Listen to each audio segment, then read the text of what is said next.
The 10-minute drill. This is a big one. Covered by Universal Roof and Contracting.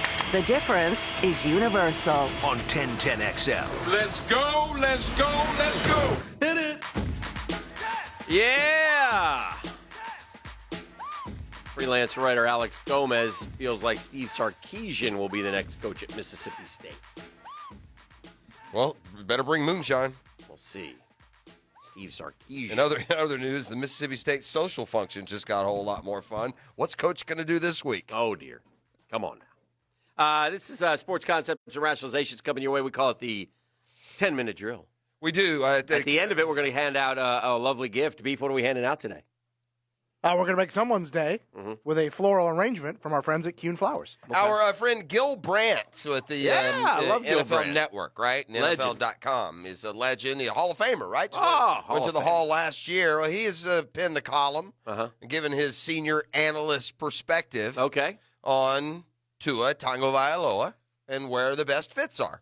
Okay. And at the top it makes a ton of sense, the Miami Dolphins. Sure. They have the 5th overall pick. I don't believe that Tua will fall past there. Maybe he will. But the Dolphins he has as the number 1 fit. And if that's the case, then he'll be a Miami Dolphin. He's got the Chargers as the number 2 pick. Okay. If they want to go in that direction. Where do they pick?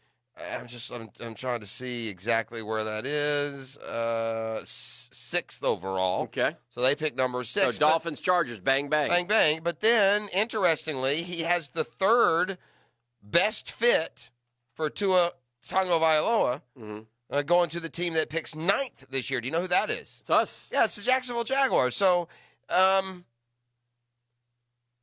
would you have a problem with the Jaguars taking a quarterback? Where is the line of first of all, are you okay with them taking a quarterback in theory, period, at number 9? I don't know, man. I'm always big on taking a quarterback, and I guess I look at it like this. Do your due diligence, and if you feel like that quarterback is going to be a superstar in the league, then take him. I would say that normally, Dan, but the last time we let our guy do that, he brought us Blake Bortles, number 3. So I don't want Dave Caldwell picking me a quarterback number 9. I'll say it. Yeah, well, I don't care if you say it. I'm just saying that you want to see what you have in Minshew.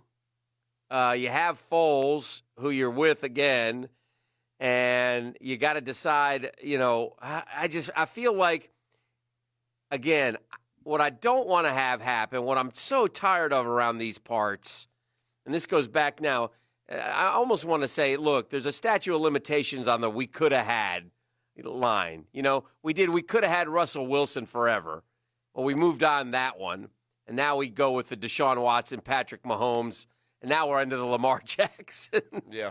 But Deshaun Watson, Patrick Mahomes, and Lamar Jackson are all playing football this weekend. That's why you draft them. So my point is, if you sit there and do your homework on these quarterbacks and you feel like, and I'm not saying whomever, it's obviously Dave Caldwell, but if you feel like that guy is going to be a superstar, then you take him. Let me back up. That's what I'm trying to say. Okay. Does that make sense?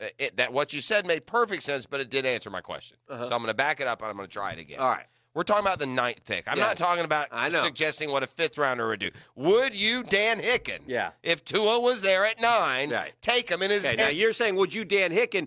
Dan Hicken doesn't think Tua's going to be a great NFL so the quarterback. No. So my answer would be no. Well, there you go. If you're asking me, Dan Hicken, would you take Tua over Herbert?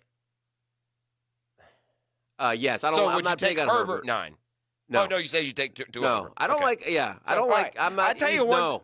No. Okay. I'll tell you one suggestion that to me reeks of stupidity would be to use the 20th pick on a quarterback. Yeah. Now you're talking really dumb. You're taking a project in a year where we need talent, and I say this because there's a CBS mock draft that has them taking Jordan Love, number 20, who happens to be the 58th ranked prospect and 6th ranked quarterback prospect. Yeah, it doesn't make sense at all. Is he ready to play? Because we have Gardner Minshew who can use. No, he's not. Worst, in fact, as part of this guy's description, it notes that he's not ready to play. Okay. Well, great. Then I'm going to take a pass on that. Yeah. I was looking at the Gator basketball schedule. You are right, by the way. They play Ole Miss before Auburn, so it's at Missouri, and then home against Ole Miss and Auburn. So That's what there's a real opportunity I here. feel good because I said Ole Miss next Tuesday, so I only skipped the Missouri game. I didn't completely change the opponent. Yeah, so they're at Missouri, another road game, and Missouri's opened 0-2 in conference play. They're by not the very way. good. But, you never know with this Florida team. But it's nice for a young team to go get a road win, and that's what they did at South Carolina last night. And I thought Andrew Nemhard really controlled the game for the first time, and he shot with confidence when he had it. I could see him really having a big second half. I like how he think about it. We've watched these guys through the years, man. Chioza, Casey Hill. Yeah, until you really get comfortable and confident. Yeah, at first you're wondering, well, golly, why is this guy? The point guard is tough. I feel Scotty Lewis kind of trending in that direction, yeah, too. that's also a positive. So some decent things are happening for Florida basketball at 10-4, 2-0 in conference play. But the 2 is important because, if they can go 12-6, they're in. Yeah. Well, think about it this way. Right now, they're now 10-4. If you go 20-6, you'll get in. I was also thinking about this, and I know we do this a lot, but in college basketball, there are 354 Division I teams. Oh gosh, I don't know. Well, I believe there are. Something. It's a big number. It's not like football. It's a big number. Yeah. And so if you're in the top, if you're in the top 25 every year, how could you ever complain about your coach? I guess this is one of the main reasons, because I don't run in any circles of sports fans who criticize Mike White. Okay. This has to be a internet, social media-driven phenomenon. Maybe it is. Because, and what about you? Did you know me to ever complain about Mike White? Not much. Do you have friends outside that aren't on social media that complain about Mike White? I don't. Yes. You do? Yes. I would say to those people, honestly, Dan, even if they're friends with you, they're morons. Mm-hmm. If you criticize Mike White as the Florida head coach, you're stupid, man. Seriously. Good news. There is no criticism of Mike White. You don't know what you're talking about. You're speaking out of turn. Good news on the whole net ranking thing. Providence is playing really good basketball, and they beat them earlier. Yeah, we beat them, so we got that going. Well, I imagine that when they are updated, that win at South Carolina last night is not going to be a terrible one. They had a win over Xavier earlier this year. Xavier was ranked at the time. I don't know if they still are. Yeah, but Florida really, it comes down to now is like you said, you need to have like a 12-6. Wouldn't Mississippi State be best to hire Mike Leach and let Leach and Kiffin go at it? Oh, that'd be awesome. Why wouldn't you do that? Does he not want the job? I don't know. I have no idea. I'm just wondering if that would be the best situation. I don't know. That's a good one. Roy Williams. I could have slapped when I read this. Roy said his team's no good. Hey, Roy. Roy Williams on his own. It's not even feeling sorry. This is not cool for a guy who should know better. Yeah. But on his own radio show, he called this North Carolina team, quote, the least gifted I have coached. Yeah. To which point, if I was hosting, would have been really tempted to say, so you're saying it's the least gifted you've recruited. Your answer. I'll take it off the air. Well, he points to the guys leaving early. He had 3 first-round picks. I know that. So yeah, Alabama's going to have about 7 this year, and I don't think Nick Saban at any point is going to say, well, they're the least gifted team I've had. So I don't know that's just not cool, man. I think Roy may be losing it a little bit, Hick. You don't put that on your team because they happen to be 8-6. I mean, where has Roy Williams been longer, Kansas or North Carolina? North Carolina.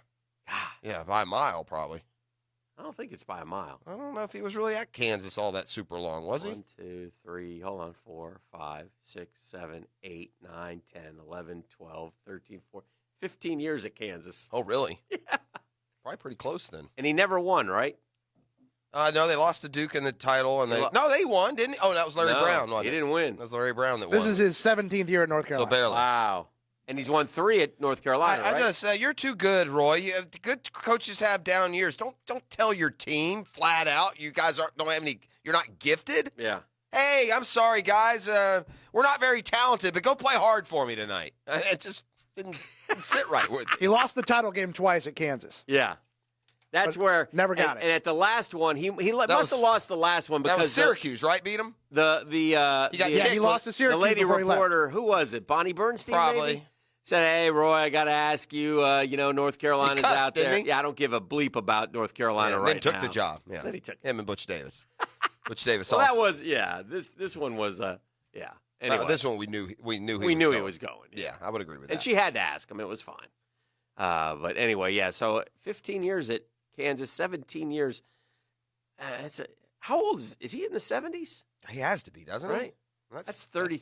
Yeah. Age, please, on Roy Beefer. He's a ripe old, super nice 69. All right. So almost 70. Nice. A lot of wins What- for that old codger. You know you have, I'll finish with this little nugget from Yes, recruiting, which please. remains fluid this time of year, but love you a know that you have too many riches when a 5-star running back signs his letter of intent, and you not only say, and then he changes his mind, and you not only say, it's okay to go, but go anywhere you want. I mean, go to Florida. They can't beat us. Go to LSU. They had their year. But Georgia lost a 5-star, the number one running back in ESPN's class, Zach Evans, who Georgia was expecting to unveil at the All-American game, even though he'd already signed that he's going to Georgia. He changed his mind. The kid's from Texas, and so probably Texas A&M and LSU. But for Georgia to just allow him to first leave the NLI and then sign with any SEC team he wants, I think shows a lot of confidence in your own brand. You think that's what the reason is? Isn't there a story to this or no? There's not really a story except that that has come out, except that he's just changed his mind and he doesn't want to go to Georgia. I mean, I don't know what. Maybe there is a story and that hasn't come out, and that's why Georgia's being so gracious. Yeah. Maybe it's a stay closer to home kind of deal. Well, this is a kid who was. There's something up there. Because he said, I'm a good kid. I don't know the backstory. He was sent home. He played for a school in Texas that won a 6A state championship, but he was sent home prior to the game. So there's something going on there. I don't know. I don't know what it is. I'm not positive, and I don't want to cast aspersions. He might be, I thought I saw him on one of those all-star games with Dion and him trying to sit there with Dion. So I'm wondering if Georgia said, look, you can't come here, because of this situation. I don't know. No, I'm just curious. Curious like whiskers. That's that would all. make sense. My antenna is up because these college teams, and I'm not just picking on Georgia, please. Most of them, once you sign, you're in. So I don't know. We'll see. And maybe more will come out. Maybe it won't. But I guess is he going to go to A&M? Isn't that the thought, that he's going to go to A&M? A&M or LSU. Okay. But he did get. I'm just getting a text here. He did get into some sort of trouble, like you said. Yeah. So those are your sports concepts and rationalizations. We have a tremendous elephant in the room. We'll have that we're going to Taylor unveil stick here around. in the 8 o'clock hour. Also, I have E2 Brute. What is the female of Brute? Bruta? Brutette? Bruja, witch. You're a Bruja. What did she say? That's a brutette. Brute. Ooh,